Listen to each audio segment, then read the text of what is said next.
Apple company के founder Steve jobs, जो कि एक ब्रिलियंट लीडर रह चुके हैं, तो क्या ऐसा हो सकता है कि जो बातें स्टीव जॉब्स ने अपनी जिंदगी के 50 सालों में सीखी वो आप सिर्फ 15 मिनट में सीख पाओ? तो दोस्तों, इसका जवाब है हाँ, ऐसा हो सकता है। स्टीव जॉब्स ने स्टैनफोर्ड यूनिवर्सिटी में एक स्पीच की थी और उसमें उन्होंने अपनी जिंदगी की सबसे बड़ी लर्निंग को 15 मिनट में बताया था, 3 कहानियों के जरिए। पता नहीं आप लोगों में से कितने लोगों ने वो स्पीच सुनी है। बहुत से लोग शायद इसलिए नहीं सुन पाए होंगे क्योंकि वो इंग्लिश में है। तो आज मैं इस मुश्किल को आसान करने लगा हूँ। आज मैं वो स्पीच आपको उर्दू जुबान में सुनाने लगा हूँ। लफ्ज तो सारे स्टीव जॉब्स के हैं, सिर्फ आवाज मेरी है, ताकि कोई भी ऐसा ना हो जो दुनिया की बेहतरीन स्पीच को सिर्फ लैंग्वेज बैरियर की वजह से सुन ना पाए। तो अपनी सारी तवज्जो इस वीडियो की तरफ फोकस कर लें, क्योंकि आज आप वो सुनने जा रहे हैं जिसकी वजह से आपकी जिंदगी में एक बड़ी तब्दीली आ सकती है। बहुत बहुत शुक्रिया। आज दुनिया की बेहतरीन यूनिवर्सिटीज में से एक यूनिवर्सिटी में आप सभी के साथ होना मेरे लिए फख्र की बात है। मैं आपको सच बताना चाहता हूँ, मैं कभी किसी कॉलेज से पास नहीं हुआ और आज पहली बार किसी कॉलेज की ग्रेजुएशन सेरेमनी के इतना नजदीक पहुंचा हूँ। आज मैं आप सबको अपनी जिंदगी की 3 कहानियां सुनाऊंगा, ज्यादा नहीं, बस 3 कहानियां। पहली कहानी है डॉट्स कनेक्ट करने के बारे में। रीड कॉलेज में एडमिशन लेने के बाद मैंने 6 महीने के अंदर ही पढ़ाई छोड़ दी थी, लेकिन मैं उसके 18 महीने के बाद तक वहां किसी न किसी तरह आता जाता रहा। तो सवाल यहाँ पर यह आता है कि फिर मैंने कॉलेज क्यों छोड़ा? वेल, इसकी शुरुआत मेरे पैदा होने से पहले की है। मुझे जन्म देने वाली माँ एक यंग ग्रेजुएट स्टूडेंट थी और वो चाहती थी कि कोई मुझे गोद ले ले, लेकिन उसी के साथ वो ये भी चाहती थी कि जो भी मुझे गोद ले वो कॉलेज ग्रेजुएट जरूर हो। और इस सब की प्लानिंग उसने पहले से ही कर रखी थी। एक वकील और उसकी बीवी ने मुझे अडॉप्ट करना था, लेकिन जैसे ही मैं इस दुनिया में आया, बिल्कुल आखिरी वक्त पर उन्होंने अचानक अपना इरादा बदल लिया और उन्होंने कहा कि उन्हें तो एक लड़की चाहिए थी। इसीलिए आधी रात को मेरे माँ बाप को कॉल किया गया, जो कि वेटिंग लिस्ट पर थे, और उन्हें फोन करके बताया गया कि हमारे पास एक बेबी बॉय है, क्या आप इसे गोद लेना चाहेंगे? और उन्होंने फौरन हाँ कर दी। लेकिन बाद में मेरी जन्म देने वाली माँ को पता चला कि जिन्होंने मुझे गोद लिया है वो कॉलेज ग्रेजुएट नहीं है और वालिद तो हाई स्कूल पास भी नहीं है। इसीलिए उन्होंने अडॉप्शन पेपर पर साइन करने से मना कर दिया। लेकिन फिर कुछ ही महीने के बाद मेरे होने वाले माँ बाप ने मेरी माँ को जमानत दी कि हम इसे कॉलेज जरूर भेजेंगे, और इसी वजह से मेरी माँ मान गई और फिर मुझे अडॉप्ट कर लिया गया। कुछ इस तरह से मेरी जिंदगी की शुरुआत हुई और 17 सालों के बाद मैं कॉलेज गया। लेकिन गलती से मैंने स्टैनफोर्ड जैसा एक महंगा ही कॉलेज चुन लिया। मेरे वर्किंग माँ बाप की सारी कमाई मेरी पढ़ाई पर खर्च होने लगी और 6 महीने के बाद मुझे इस पढ़ाई का कोई फायदा दिखाई नहीं दे रहा था। मुझे कोई आइडिया नहीं था कि मैं अपनी जिंदगी में क्या करना चाहता हूँ। कोई आइडिया नहीं था कि किस तरीके से कॉलेज मेरी मदद करेगा अपनी जिंदगी में कुछ हासिल करने के लिए। और यहाँ पर मैं अपने माँ बाप की जिंदगी भर की जमा पूंजी पढ़ाई में खर्च करता जा रहा हूँ। इसलिए मैंने कॉलेज से ड्रॉप आउट करने का फैसला किया और यही सोचा कि जो होगा अच्छा ही होगा। उस वक्त मुझे ये चीज बहुत ही डरावनी लग रही थी, लेकिन अब मैं जब गुजरे वक्त को देखता हूँ तो मुझे लगता है कि ये मेरी जिंदगी का सबसे बेस्ट डिसीजन था। और वो कैसे, मैं अभी आपको बताता हूँ। जैसे ही मैंने कॉलेज ड्रॉप आउट किया था तो मैंने उन क्लासेस को करना छोड़ दिया था जिसमें मेरा इंटरेस्ट नहीं था, और मैं सिर्फ उन्हीं क्लासेस को करता था जिनमें मेरा इंटरेस्ट था। और ये सब कुछ करना इतना आसान भी नहीं था, क्योंकि मेरे पास रहने के लिए कोई कमरा नहीं था। इसलिए मैं दोस्तों के कमरों में जमीन पर सोता था। मैं कोक की बोतल को लौटाकर मिलने वाले पैसों से खाना खाता था। मैं हर संडे को 7 मील पैदल चलकर हरि कृष्णा मंदिर जाता था, जिससे हफ्ता में कम से कम एक बार मैं पेट भर के खाना खा सकूं, और ये मुझे बहुत ही अच्छा लगता था। अब मैं आपको बताता हूँ कि क्यों कॉलेज ड्रॉप आउट करना मेरी जिंदगी का सबसे बेस्ट डिसीजन था। इस दौर में रीड्स कॉलेज वहां की सबसे अच्छी जगह थी, जहां कैलीग्राफी सिखाई जाती थी। पूरे कॉलेज में हर एक पोस्टर पर, हर एक लेबल पर बहुत ही खूबसूरती से हाथों से कैलीग्राफी का काम किया जाता था। और क्योंकि मैं कॉलेज छोड़ चुका था और मुझे नॉर्मल क्लासेस लेने की कोई जरूरत नहीं थी, तो मैंने फैसला किया कि मैं कैलीग्राफी की क्लासेस लिया करूं और उसे अच्छे तरीके से सीखूंगा। तो मैंने सेरिफ और सैन सेरिफ फॉन्ट के फेसेस के बारे में सीखा और अलग अलग लफ्जों के दरमियान स्पेस रखना सीखा। किसी अच्छी टाइपोग्राफी को क्या अच्छा बनाती है ये भी मैंने सीखा। ये सब कुछ बहुत खूबसूरत था, हिस्टोरिकल था और इतना आर्टिस्टिक था कि इसे साइंस के जरिए कैप्चर नहीं किया जा सकता था। और यहाँ सभी मुझे बहुत अच्छा लगता था। इस वक्त मेरा कोई भी ऐसा ख्याल नहीं था कि मैं इन चीज़ों का इस्तेमाल अपनी ज़िंदगी में कभी कर पाऊंगा। लेकिन जब 10 साल के बाद हमने अपना पहला मैकिन्टॉश कंप्यूटर बनाया तो वो सब कुछ मेरे काम आया। मैंने इसे मैक में डिज़ाइन कर दिया और इस तरह ये पहला कंप्यूटर था जो इतनी खूबसूरत टाइपोग्राफी के साथ था। अगर मैंने कॉलेज में कैलीग्राफी में एडमिशन ना लिया होता तो मैक में कभी भी मल्टीपल टाइप फेसेस या प्रोपोर्शनली स्पेस्ड फ़ॉन्ट्स नहीं होते। और क्योंकि विंडोज ने मैक की कॉपी की है तो दुनिया के किसी भी पर्सनल कंप्यूटर में यह सब नहीं होता।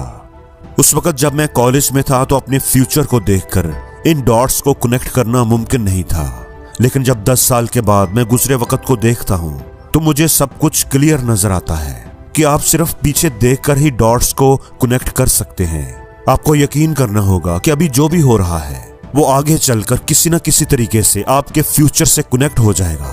आपको किसी न किसी पर तो यकीन करना ही होगा।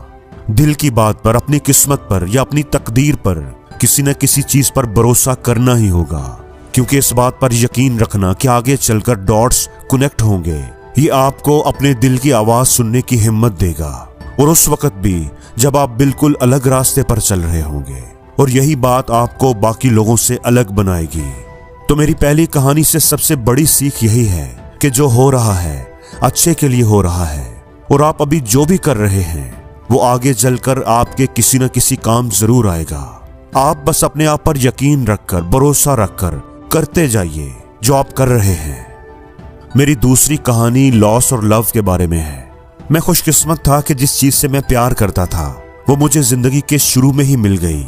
वूज और मैंने अपने बाप के गैराज से एप्पल की शुरुआत की थी जब मैं 20 साल का था, और हमने बहुत मेहनत की और 10 साल में एप्पल कंपनी 2 लोगों से बढ़कर $2 बिलियन और 4000 लोगों की कंपनी बन गई। हमने 1 साल पहले ही मैकिन्टॉश रिलीज किया और मैं 30 साल का हो गया था और कंपनी ने मुझे निकाल दिया। अब सभी लोग सोच रहे होंगे कि अपनी ही बनाई हुई कंपनी से मुझे कैसे निकाल दिया। जैसे जैसे एप्पल ग्रो करने लगी हमने एक समझदार आदमी को हायर किया। जैसे मैंने सोचा कि वो मेरे साथ मिलकर कंपनी को आगे बढ़ाएगा। पहले 1 साल सब कुछ ठीक चल रहा था, लेकिन उसके बाद फिर कंपनी के फ्यूचर विजन को लेकर हम दोनों में इख्तलाफात होने लगे और बात बोर्ड ऑफ डायरेक्टर तक पहुंच गई और उन लोगों ने उसका साथ दिया। और इस तरीके से 30 साल की उम्र में मुझे अपनी ही कंपनी से निकाल दिया गया। जो मेरी पूरी जिंदगी का फोकस था वो अब खत्म हो चुका था और अब ये मुझे पूरी तरह से बर्बाद करने वाला था। और कुछ ही महीनों तक मुझे कुछ समझ नहीं आया कि मैं क्या करूं। ये एक बहुत ही बड़ा पब्लिक फेलियर था। एक बार तो मैंने वैली छोड़कर जाने का भी सोचा, लेकिन धीरे धीरे मुझे एहसास हुआ कि मैं जो काम करता हूं मैं उसके लिए पैशनेट हूं। एप्पल में जो कुछ भी हुआ उसकी वजह से मेरे पैशन में थोड़ी सी भी कमी नहीं आई।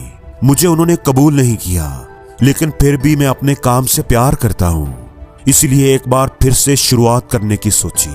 मैं उस वक्त ये नहीं देख पाया था, लेकिन अब मुझे लगता है कि एप्पल से निकाले जाने से अच्छा मेरे साथ कुछ और हो ही नहीं सकता था। कामयाब होने का बोझ बिगिनर होने के हल्केपन में बदल चुका था। मैं एक बार फिर से खुद को बहुत हल्का महसूस कर रहा था और इसी आजादी की वजह से मैं अपनी जिंदगी के सबसे क्रिएटिव पीरियड में चला गया। अगले 5 सालों में मैंने एक कंपनी नेक्स्ट और दूसरी कंपनी पिक्सार शुरू कर दी और इसी दौरान एक बहुत ही काबिल औरत से मिला जो आगे चलकर मेरी बीवी बनी। पिक्सार ने दुनिया की पहली कंप्यूटर एनिमेटेड मूवी बनाई, टॉय स्टोरी। और आज इस वक्त जहां दुनिया का सबसे कामयाब एनिमेशन स्टूडियो है। इसी दौरान एक और वाकया हुआ कि एप्पल ने नेक्स्ट को खरीद लिया और मैं एक बार फिर से एप्पल में चला गया। आज एप्पल नेक्स्ट की बनाई हुई टेक्नोलॉजी को इस्तेमाल करती है। यहाँ पर भी मैं पूरे यकीन के साथ कह सकता हूँ कि अगर मुझे एप्पल से ना निकाला गया होता तो ये सब कुछ मेरे साथ नहीं होता। यहाँ एक कड़वी दवा थी, लेकिन मेरे ख्याल में एक मरीज को इसकी जरूरत थी। कभी कभी जिंदगी आपको इसी तरह ठोकर मारती है, लेकिन आप यकीन मत खोइए। मैं पूरे यकीन के साथ कह सकता हूँ कि मैं सिर्फ इसलिए आगे बढ़ता गया क्योंकि मैं अपने काम से प्यार करता था। जितना अपने प्यार को जानना जरूरी है, इतना ही जरूरी है अपने काम को खोजना जिसे आप सच में एंजॉय करते हो, क्योंकि आपका काम आपकी जिंदगी का एक बहुत बड़ा हिस्सा होता है। सही तौर पर कामयाब होने का यही एक तरीका है कि आप वो करें जिसे आप एक बड़ा काम समझते हैं, और बड़ा काम करने का सिर्फ एक ही तरीका है कि आप वो करें जो आप करना पसंद करते हैं। और अगर अभी तक आपको वो काम नहीं मिला है तो आप रुके मत, उसको खोजते रहें। जैसा कि दिल से जुड़ी हर एक चीज से होता है, वो जब आपको मिलेगी आपको पता चल जाएगा। और जैसा कि एक अच्छी रिलेशनशिप में होता है, वो वक्त के साथ साथ और भी अच्छी होती जाएगी। इसलिए उसे खोजते रहिए, रुकिए मत। मेरी तीसरी कहानी मौत के बारे में है। मैं जब 17 साल का था, मैंने एक कोटेशन पढ़ी थी कि अगर आप हर दिन ऐसे जिएंगे जैसे वो आपकी जिंदगी का आखिरी दिन है, तो आप किसी न किसी दिन सही साबित हो जाएंगे। और उसने मेरे दिमाग के अंदर एक बहुत ही बड़ी छाप छोड़ दी थी। और तब से पिछले 33 सालों से मैं हर सुबह उठकर शीशे में देखता हूँ और खुद से एक सवाल करता हूँ कि आज अगर मेरी जिंदगी का आखिरी दिन होता तो क्या मैं वो करता जो मैं करने वाला हूँ। तो अगर इसका जवाब ना होता है तो मैं समझ जाता हूँ कि कुछ ना कुछ बदलने की जरूरत है। इस बात को याद रखना कि एक दिन सबको मरना है। किसी भी चीज के खोने के डर को दूर करने का सबसे अच्छा तरीका है। तो अगर हम मरने ही वाले हैं तो क्यों ना हम अपने दिल की सुने। आज से तकरीबन 1 साल पहले मुझे पता चला कि मुझे कैंसर है। सुबह 7:30 बजे मेरा स्कैन हुआ और उसमें साफ दिखाई दे रहा था कि मेरे पैंक्रियास में ट्यूमर है। और सच कहूं तो मुझे यह भी नहीं पता था कि पैंक्रियास होता क्या है। डॉक्टर ने तकरीबन पूरे यकीन के साथ मुझे बताया कि मुझे एक ऐसा कैंसर है जिसके इलाज का वक्त गुजर चुका है और अब सिर्फ मेरे पास 3 से 6 महीने बचे हैं। डॉक्टर ने मुझे मशवरा दिया कि मैं घर जाऊं और जो जरूरी काम निपटाने वाले हैं निपटा लूं। यानी डॉक्टर की जबान में इसका मतलब था कि आप मरने की तैयारी कीजिए।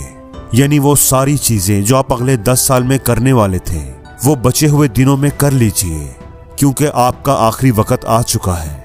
मैंने इस डायग्नोसिस के साथ पूरा दिन गुजार दिया और शाम को मेरी बायोप्सी हुई, जहां से मेरे गले के रास्ते से पेट से होते हुए एक एंडोस्कोप डाला गया और एक सुई से ट्यूमर से कुछ सेल्स निकाले गए। उस वक्त मैं पूरी तरह से होश में था, लेकिन मेरी बीवी जो उस वक्त भी वहां मौजूद थी, उसने बताया कि डॉक्टर ने माइक्रोस्कोप के जरिए मेरे सेल्स को देखा तो वो भी रो पड़ा। सेल्स को देखकर डॉक्टर को पता चला कि ये एक ऐसा केस है जो बहुत ही रेयर है और इसको सर्जरी के जरिए ठीक किया जा सकता है। और यूं फिर मेरी सर्जरी हुई और अब मैं बिल्कुल ठीक हूँ। मौत के इतने करीब तक मैं पहले कभी नहीं पहुंचा और मैं उम्मीद करता हूँ कि आने वाले कुछ वक्त तक पहुंचूं भी ना। ये सब देखने के बाद मैं पूरे यकीन के साथ कह सकता हूँ कि मौत एक बड़ा ही अजीब कंसेप्ट है। कोई भी मरना नहीं चाहता, हत्ता कि वो लोग जो जन्नत में जाना चाहते हैं वो भी वहां जाने के लिए मरना नहीं चाहते। मौत ही वो मंजिल है जहां हम सभी लोग जाते हैं और आज तक कोई भी उससे बचा नहीं।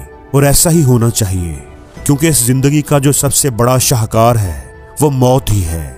मौत ही जिंदगी को बदलती है, पुराने को खत्म करती है और नए आने वाले का रास्ता खोलती है। इस वक्त आप सभी लोग यहाँ नए हैं और कुछ ही दिनों में आप सभी लोग पुराने हो जाएंगे और रास्ते से साफ हो जाएंगे। इस तरह की बातें करने के लिए मैं आपसे माफी चाहता हूँ, लेकिन यही सच है। आपके पास कितना वक्त है ये तय है, इसलिए इस वक्त को किसी और की जिंदगी जीने में जाया ना करें। बेकार की सोच में मत फंसिए। अपनी जिंदगी को दूसरों के हिसाब से मत चलाएं। दूसरों की बातों के शोर में अपने अंदर की आवाज को मत दबाएं।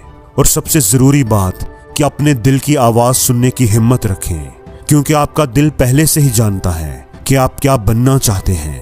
पहले अपने दिल की आवाज सुने, बाकी सारी चीजें सेकेंडरी हैं। और आखिर में मैं आप सबसे कहना चाहूंगा, स्टे हंग्री, स्टे फुलिश। मैंने हमेशा अपने लिए यही मांगा है और जब आप सब लोग यहाँ से ग्रेजुएट हो रहे हैं तो आप सभी के लिए भी मैं यही विश करता हूँ। स्टे हंग्री, स्टे फुलिश, यानी कि भूखे रहिए और बेवकूफ रहिए।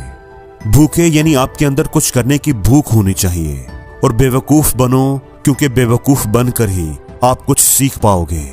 और अगर आपको ये लगता है कि आप पहले से ही सब जानते हैं तो आप कुछ भी नहीं सीख पाओगे। तो भूखे रहिए और बेवकूफ रहिए। Stay hungry, stay foolish. आप सब लोगों का बहुत बहुत शुक्रिया।